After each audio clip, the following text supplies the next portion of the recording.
Now, this weekend saw the sad passing of Sir Jimmy Savile, who would have been 85 today.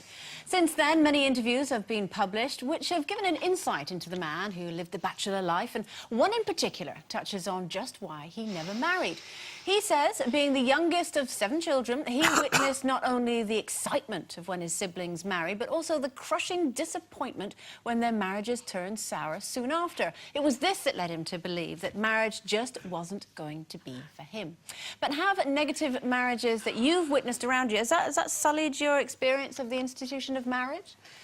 Well, I suppose it did, because growing up with parents who split up when I was like 3, 4, and just having my mum around and having witnessed certain things that happened at that young age, all it didn't put me off getting married, because obviously I did get married. I mean, it wasn't on my list of things to do, and I wasn't bothered if I never got married. But what it did was it made me absolutely determined never to be divorced. So I didn't want to have a bad marriage. OK, I failed at both, right? I just, you know, I got it wrong, completely wrong, you know.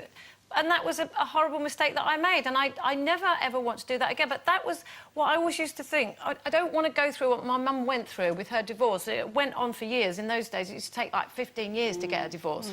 And I just thought, I'm not going to marry unless I can definitely stay married and not be divorced. So it did have that. It did have a kind of effect on me, I suppose. It hasn't put me off, because I'm going to get married again, obviously, but hopefully forever this time. Yeah, eventually. Yeah, well, my mum and dad were quite... they're still together, and they're celebrating about 54 years in marriage or something, but they had quite a volatile relationship. Once Mum had not a tea towel and Dad had a toasting fork. I remember that particular fight. That's how old I am, a toasting fork. But anyway, yeah, before grills. But basically, it didn't... I was quite cynical about marriage, because my mum and dad, of all the couples that you thought would probably split up, my mum and dad are still together. But I remember one couple who were part of their lives, who divorced, you know, a long time ago. She used to say things like, oh, when Mike walks down the stairs after 36 years, my tummy turns over. And I thought, no, it doesn't. Even when I was 9. So I can't say I've been influenced by that. All I remember thinking was, when I get married, I'm not going to shout at my husband in front of people and air our dirty linen. Liar. It's really interesting, because mine is the flip side of that, because I had parents, well, I still have parents, hello, who are, luckily, they're still together, they still love each other very, very much, and they still actually get on, which is rare. Not that they get on, but other people, anyway.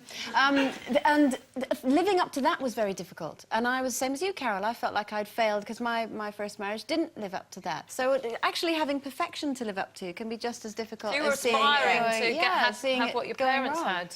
I think with them, I experienced quite a few dysfunctional relationships in our family when I was growing up, and I think for me it sort of encapsulated what I didn't want. Right, OK, I'm not going to go down that path. I mean, a lot of people just turn into their parents or what they've seen before, and I didn't want that. I wanted, you know, when I got married, I'm not married yet, I'm like longest engagement in the world, but when we do get married, I'm married to someone that I really, you know, want to be with for the rest of my life. And I think a lot of marriages are influenced by dysfunctional relationships, and you think that's the norm, whereas me, I went the other way. I went, I really don't want to go down that path. So I suppose it was, you know, I'm not like our young Jimmy in that respect. It's interesting, though, because you are absolutely affected by whether you go with it or go... Yeah, totally. I think you either go right against it and you're never going to be anything like that. It's not the same, though, either, is it? Because there's 4 kids in our family, and 2 of them went and basically did what my mum did, and 2 of us just didn't. Well, I did, but later, but then I got out of it quite quick. So, but, you know, it just means that, you know, kids do form their own opinions, and they do make up their own minds. So you can have those influences. It's how you deal with them as an individual, I suppose. There'll be more from us here at Newslight later.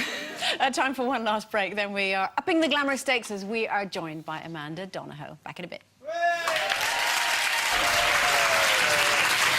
Welcome back to Loose Women, where it's your final... A year ago, Emmerdale's Natasha Wilde was sent down for the murder of her husband. Oh. And as her parole isn't up for review until 2031, she'll not be setting foot in the Dales anytime soon.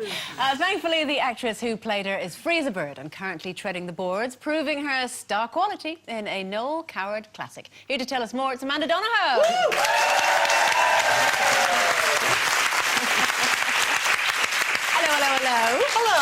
was a clue in there, wasn't there? A clue? Yeah, star quality. Star Quality is the name of the play. It's a play written by Noel Coward. It's very funny. It's about the clash of ideas. The old school 1950s theatre meets the new wave. Right. And this rather monstrous star, Lorraine Barry, who realises that unless she gets her act together and comes into the modern world of theatre, her career is over.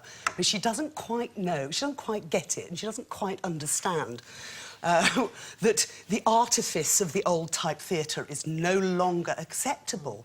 And she fights tooth and nail, but in the end, she gets there. So what are the differences? Is it like walking through French windows, one darling, Exactly. all real laconic language? Is that what the difference is? Yes, let's sort of I suppose it's the old-fashioned artifice of something. You see, even Brief Encounter with all that clipped Yeah. I love you, darling, darling. Love you. I love you so much. Oh no, you can't possibly. To the kitchen sink drama of the modern world, Yeah. which was very much, especially after the war, in the late 50s and early 60s, cinema changed, theatre changed, writing changed, and it all became far more naturalistic, as opposed to the "hello, darling, I love you so terribly." Coming through his French windows Which all is the very time. Noel Coward. But of Yeah. course, even Coward at the end of his life realised the need for change, and he had survived from the 20s right through to the end of his life Because in the the play 60s. was never put on during his life. He adapted it from a short story that he had written early on in his career, and towards the end of his life he adapted it, but died, alas, before he could it was produced. And so he never saw it on the stage, which is sad because it is a funny show. I mean, it's got some dark humour, very strong gay characters, which is incredible for that era, when it was still illegal, I pretty much imagine. And so for his time, it was very forward-thinking and very funny. Do you like playing a diva? She's such a monster. She's a It's monster. just, you can really revel in your own inner diva. Your own inner... Can I say that word? No. Not at half-term. What are you going to say? Don't The B say it. word, but you know what I mean, yes.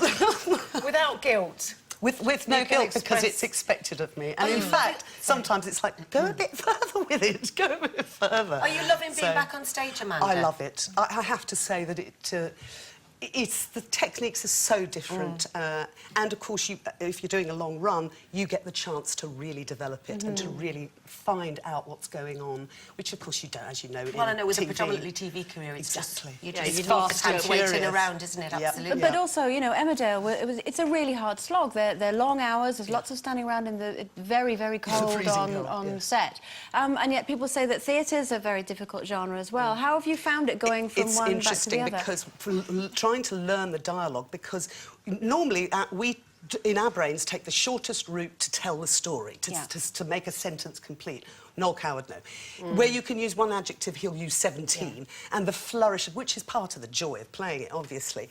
But for the first couple of weeks of rehearsal, I'd go home, I'd learn my lines, I thought, right, got that one down, go to work the next morning, couldn't remember a word. Yes. And I'm thinking, is the Alzheimer's setting in? What's going on?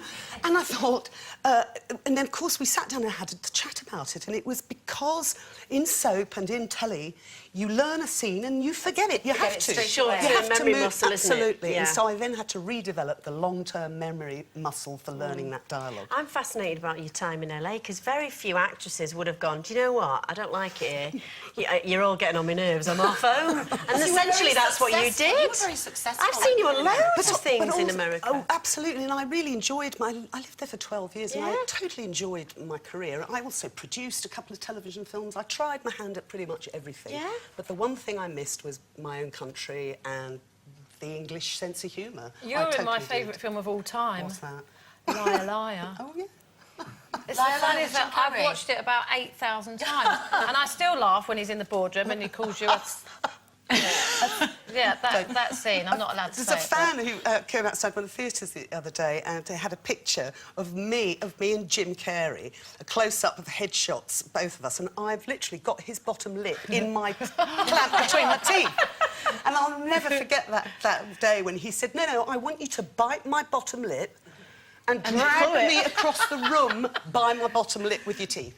And I went, I love it. you what? And the outtakes are even funnier, actually. Bizarre. I Yeah. said, that's a $20 million lip. Not too hard, not too hard. Now, we were talking about marriage earlier on. You've never married, have you? No. Is there a reason for that? Obviously, Jimmy Savile was talking about his family. Having a 9-year relationship with my man, which is as long a marriage as many, many of yeah. my friends and contemporaries have Well, why had. do you think you've decided not to? Do you know, actually, I think as you get older, it becomes less of an issue. Also, I don't want to die, drop dead one day, or get run over by a bus, and then he gets nothing. So in many ways, maybe marriage... Okay. Do you know what I mean? I could either adopt him, or I could marry him. younger I than think you, we should not- have a not phone... 10 years, but we should have a phone poll about that. Do you adopt them, or do you marry them? Have a little think about that. Have a little yeah. think about that one. Yeah, no, financially, it makes sense as you get older, doesn't it, to Yes, get it married? does. But- And obviously also you're the gonna- tax break. And you're going to be busy tonight on stage, aren't I am, you? yes, So you we're- won't be trick-or-treating. No trick-or-treating, although getting dressed up as Lorraine is quite Where are you Halloween. on? We're on at Windsor tonight. We're going all around the country. Where are we next love after Windsor. Windsor? Fab. We're at Theatre Clwyd, the Anthony Hopkins Theatre. Oh, it's it's a good lovely theatre, that one. Then we finish the tour off. We go to Edinburgh, and then we finish the tour off in Guildford and Cambridge. And it's being well received, isn't it? Very well received. Do you know, I really didn't know how it was going to go down, but audiences are so getting it. And good. we're getting laughs in places we never thought we would. In a good way. Amanda, as ever, it's lovely to have It's you such a on. pleasure, We'll let thank you rush off to Windsor now. It's Amanda Donohoe, everyone. Thank you so much.